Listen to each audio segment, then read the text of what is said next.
So great to be here with you all. So a little bit about myself. As mentioned, my name is John Hollenberger. I work for Fortinet as a lead consultant there, where I do a lot of things like tabletops, building incident response plans, playbooks. My passion really is tabletop exercises. I wrote a book on it. Came out last year with a friend of mine. Really start to finish how to run tabletops. So if you're new to the world of security, I highly recommend checking that out. So a couple goals for today. Really to help you understand the point of storyboards, why we do storyboards, and how they pertain to incident response plans. Also going to be learning how to structure your storyboards, kind of the key components of those, and really how they can pay dividends when you're creating your next exercise. For those of you that are just coming in, as an FYI, there is a template, paper template on the stairwell there. There's also a template within the notes. So if you want to follow along, there's going to be some interactive portion later on. So if you want to follow along or write in that or type in that, they're out there for you. So real quick introduction to tabletops. For those of you that don't have experience with them, this definition here comes from HCEP, some U.S. Homeland Security. If you want to read it, go for it. I don't like to read it because it's way too long, so I'll just simplify that for you. So if you're familiar with Dungeons and Dragons, tabletop exercises, essentially it's a role-playing game where you're going to have a conversation around the table with what you're going to do during a cyber incident. It's a discussion-based exercise, so really based all on discussion. You can have, do some log aggregation and pulling logs and things like that if you'd like to during the exercise, but by and large, they're discussion-based. Lower stress, I put ER in parentheses there because they can still be stressful, especially when you're in a room. You might not agree with someone, may not necessarily get along there. You're going to walk through a cybersecurity scenario. So where do we get the scenarios? You can get them from a lot of different places, from your risk register, from incidents that have happened to other industry, other organizations within your industry, things that are weighing on the board of directors, things like that. It should be realistic and relevant. So realistic to the organization, something that could or would happen to the organization, not necessarily some off-the-wall topic. So you want it to be realistic, and then also relevant. So relevant to the audience that is going to be in the exercise itself. And then lastly, we should be identifying gaps in our people, processes, and technologies through these exercises. So there should be some goal or some learning opportunity during the exercise, whether it is to educate staff, whether it's to learn a new tool or understand what our incident response plan and playbooks say. So hopping into storyboarding. What is it? Well, storyboard essentially is a rough draft of your exercise. Really a one-pager, if you will, where you're going to have all the information about the exercise on one, maybe 2 pages. You can have it on a whiteboard. You can do it on paper. It doesn't really matter where you do it. But realistically, it's going to be that backbone of the exercise. It's going to be kind of the start to finish, the key information about the exercise. And it helps you understand what the exercise is without jumping right into the PowerPoint. It should be mapped to the exercise objectives. So you shouldn't just have an exercise to check a box. You really want to have objectives for your exercise, whether that be to train the incident response team or maybe for HR and legal to understand what's going on in terms of incident response or what their role may be. So have some objectives. I mentioned this already, but sketch it on a whiteboard, on a notepad, on really a flip chart if you have a flip chart. If you're working with multiple people too, you can use collaborative software to do that, wherever it is that you want to do that. And it really should allow an outsider to quickly understand what the tabletop is all about, what the exercise is going to be. So what your kind of key points are, things that you're going to talk about, the themes, and we'll get into that here in a minute. What are the benefits? Well, it doesn't need to be formal. So for those of you that run regular tabletop exercises, the storyboard allows you to do a quick informal sketch of your exercise. So if you are doing if you were at Jeff Carpenter's talk this morning, if you're doing your weekly exercise, you can quickly sketch a storyboard in 5-10 minutes to have what you want that exercise to be. what the goals are of the exercise, what the injects are going to be, without necessarily having to do a full-fledged PowerPoint or display or anything along those lines. And make sure your exercise is structured and goal-oriented. So you want to make sure as you're building out your exercise, it flows naturally, it makes sense. Inject 1 lines up with inject 6. You don't want to be jumping all over the place. You don't want to be kind of going down the rabbit hole. So the storyboard itself will give you that nice visibility into the exercise, which helps you maintain clarity and consistency throughout that exercise. So it really helps you to build it out and maintain consistency throughout. And then it helps to keep that exercise realistic and flowing with well-defined decision points. So decision points are essentially the questions you want answered during the exercise. So what are the key things that we need to discuss or that needs to come up during the exercise? If you're building a tabletop exercise, I highly recommend building out those decision points. So what are the things we want to answer as a group during the exercise?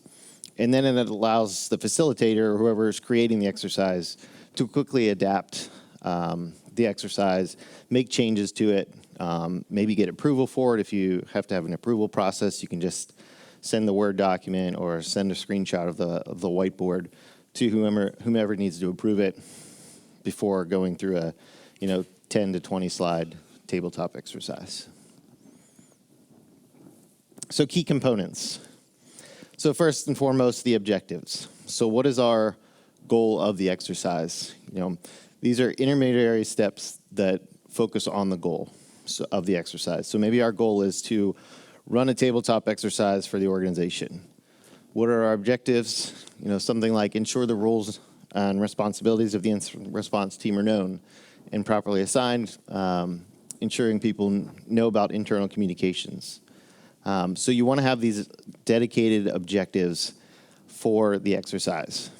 Everything about the exercise should map to these objectives. So as you're building out the rest of your storyboard, they should map to whatever your objectives are. Your scenario is then the realistic events for the exercise that match up with the objectives and define the overall incident. So this is your overarching kind of scenario for all of the exercise itself. It doesn't need to be full details, but should really be the background of the scenario and should, again, be realistic and relevant. So an example, organizational analysts detect unusual activity on the internal network. You can read the rest. But essentially, it gives you that background of the incident itself or the tabletop itself. And then injects are a set of facts that map to that overall scenario and also the objectives. They bring clarity and bring new information to light throughout your tabletop exercise. They should be aligned to the overall scenario. They may provide time-based details, date and time. You might want to include that in the scenario so it shows that the scenario is actually moving forward. And really should be facts about what's going on. So a couple examples there. One is about the SOC detecting unusual activity, and the next one is about unusual login attempts. So these are just a few examples of injects there. And then key issues. These are really discussion points that you want to come up during the exercise itself that should be brought up if they don't come up naturally. When I'm running a tabletop, I try and do as little talking as I can. My goal is to really have the audience or whoever's in the room do all the talking. I'll read the injects to the room. I'll provide clarification. If I need to, I have these discussion points or these key issues ready to go to ask the questions if I need them. But more often than not, they'll be discussed naturally throughout the exercise. So just a couple examples. Given the facts, is this an incident? That one there, I almost always ask it during an exercise. Is this an incident based on our incident response plan? Can't tell you the number of times I've walked into an organization and nobody knows the definition of incident for the organization.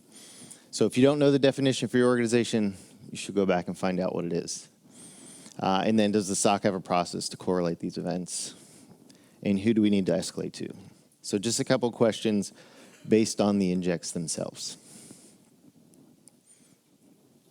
All right, so I mentioned we're going to have a little practical exercise. So we're actually going to build out a storyboard together.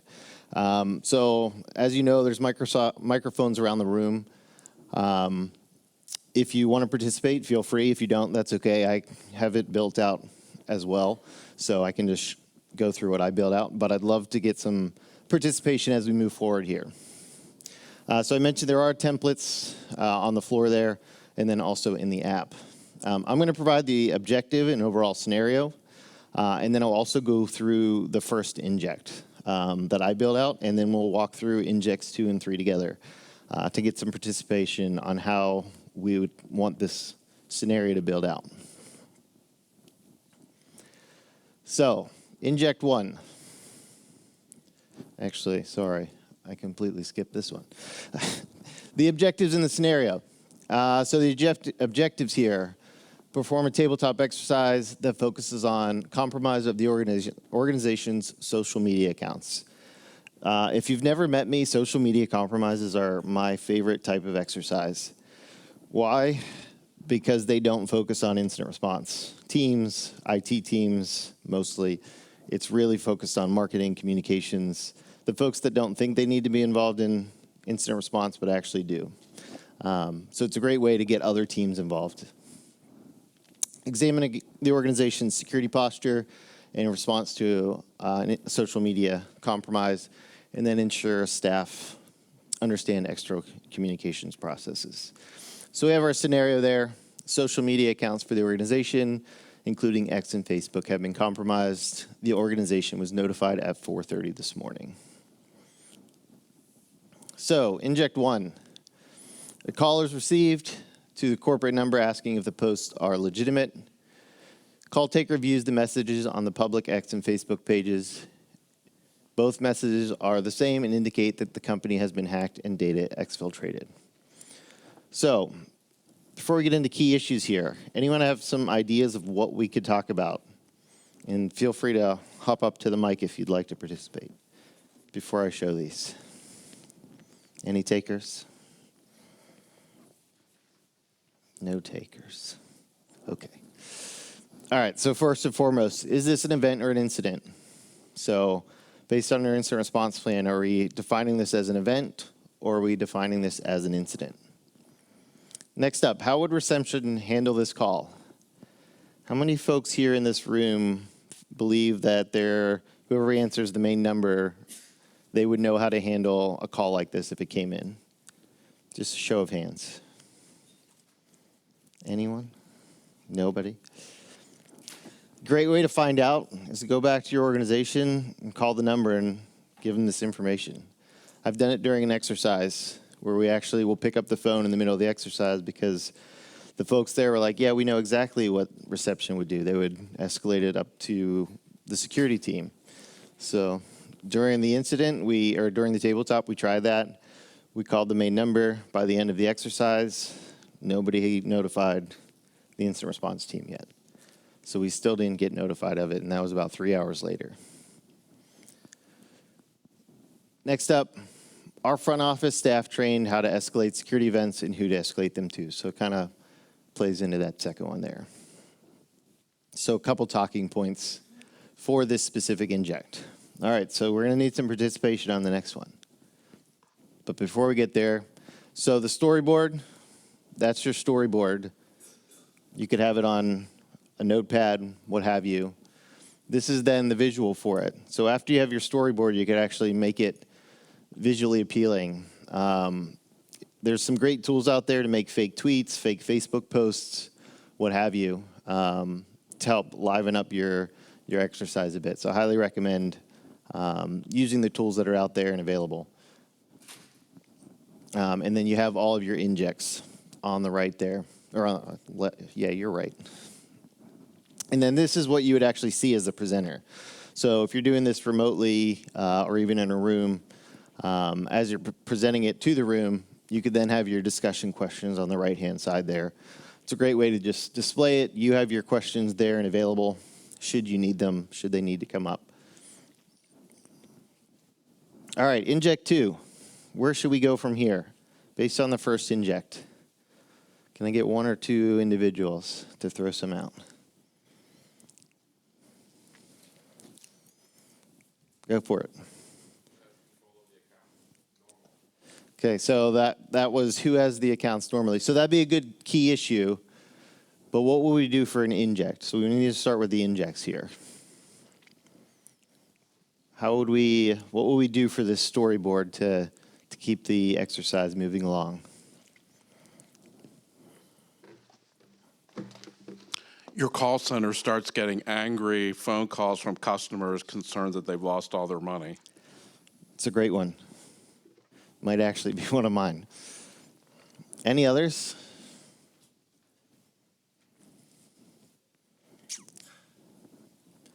All right, so I'll bring up what I have. Investigation into both X and Facebook accounts determines existing logins are not working. Corporate communications is locked out of all accounts. And the organization's website is now displaying unauthorized content as well as suggesting a broader incident. So initially, that incident itself was just a social media compromise. So we did only have communications or whoever was handling social media. But now if our website gets compromised, that brings up a whole new set of questions and changes this incident greatly. Is that website hosted internally or externally? Is it hosted? If it's hosted internally, does that mean they got into our network, or or is it an insider? All questions we need to ask. So some key issues here. Does this information change the incident severity? So would this change the incident at all? Are the accounts and logins the same for both X and Facebook? And then is MFA enabled on the social media accounts? All things to help decide how to move forward with this incident and how to handle this incident. Any other key issues anyone can think of? There's a lot of them. Anyone want to throw any out there? Who's the owner of the account? Excellent. Definitely something that needs to come up. Who owns the account? Is it one person owning it and sharing that password across the organization? Or do we have multiple accounts? If it's one account, does that one account line up with our policy on accounts within the organization? If not, how do we get that corrected? When was the last time the account was accessed? Yeah, when was the last time the account was accessed? Do we have logs in place for social media or the website?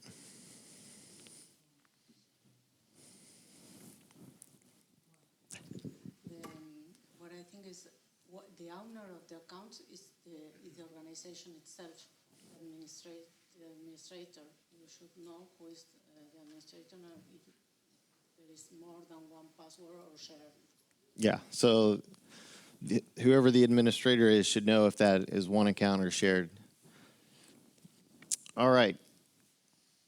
So then we can liven it up. So we have our storyboard. We can then go into the actual visualization.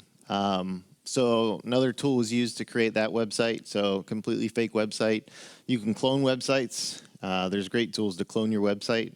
So for your organization, you could clone it and then throw up some fake screenshots on it or liven up your exercise a bit.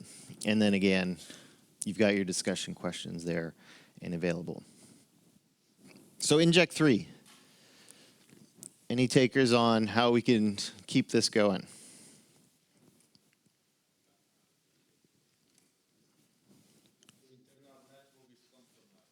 Okay, internal networks compromised. Media is starting to write about this. Yeah, so the media gets wind of this. That's a great conversation, especially when you've got the executives in the room. How many of you have a policy on who can talk to the media? If it's not something you considered, it's something you should consider. Any other ideas?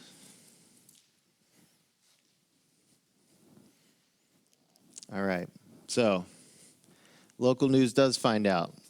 When it comes to social media, it's all going to be out there in public. So it's not going to be a surprise if media or forums or others pick this up. One thing you could change up here with the media finding out is whether it's local or national or even international news outlets to find out. If it's just your local town, that keeps the kind of the spread pretty low, but then if it gets nationally or internationally, that spreads it quite a lot. And does that change our reputation at all as that gets out there? Stakeholders, including community members, are now reaching out for clarification. Understand what's going on. Is this you posting this, or is something going on? So I know that one was brought up. And then the investigation into corporate communication employees shows a phishing email that went undetected by the security tool, resulting in compromised credentials. So now we need to have a discussion around that tool that we have in place. Why didn't it catch this? You know, is there something in place there? Obviously, this is a tabletop, but could that happen realistically? Has it happened?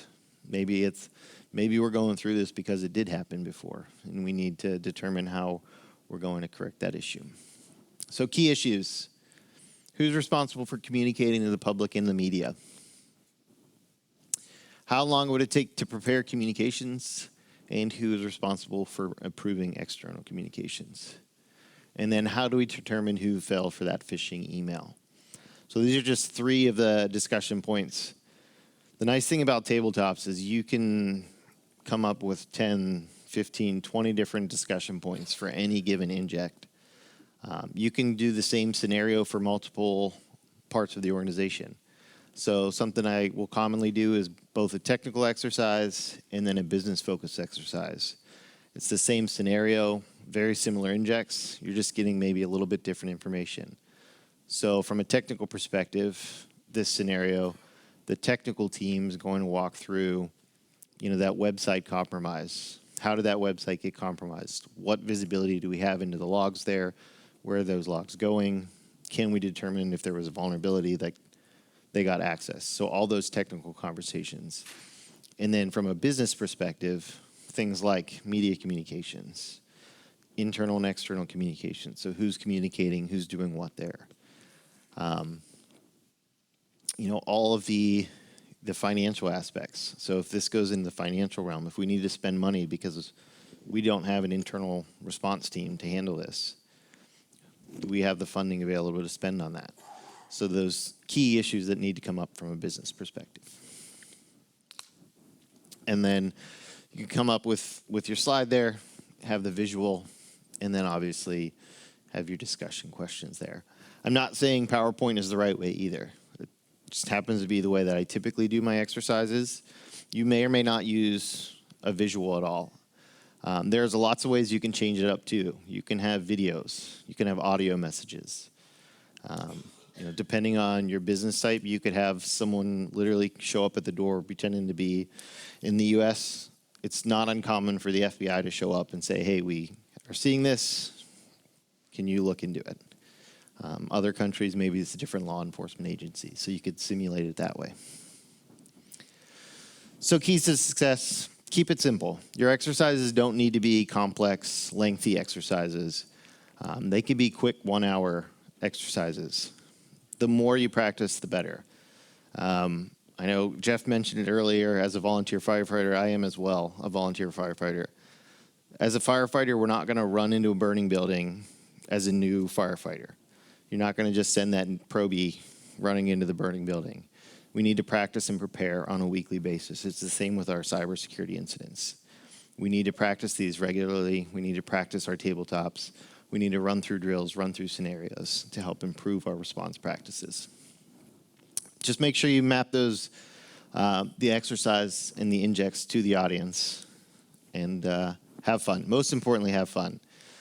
If you are doing tabletops just to check a box, I highly recommend going above and beyond that. Make sure you prepare and practice often. And I'll open it up for questions.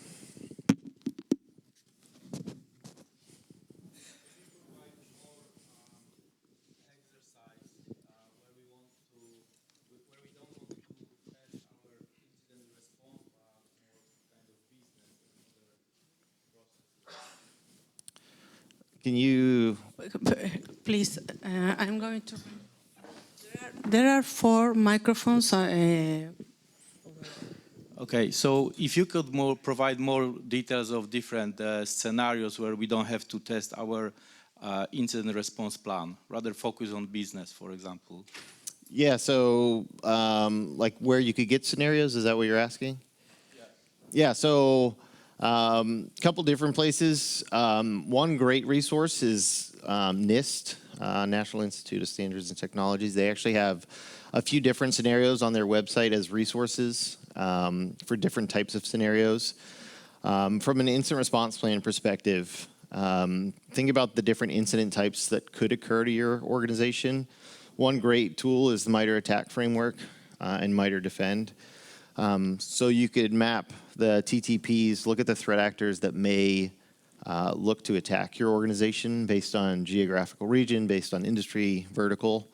That can help you build out scenarios based on the tactics, techniques, and procedures a threat actor may use towards your organization.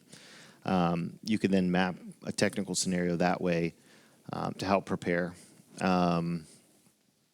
Other resources, talk to industry peers, whether it's a vendor, whether it's a local user group, about what others are seeing within the industry, within the space, that can help build a scenario out to help practice that incident response plan. We have time for one more question, if someone wants. Otherwise, I will ask a big applause for, a big shout for John. Thank you. Thank you.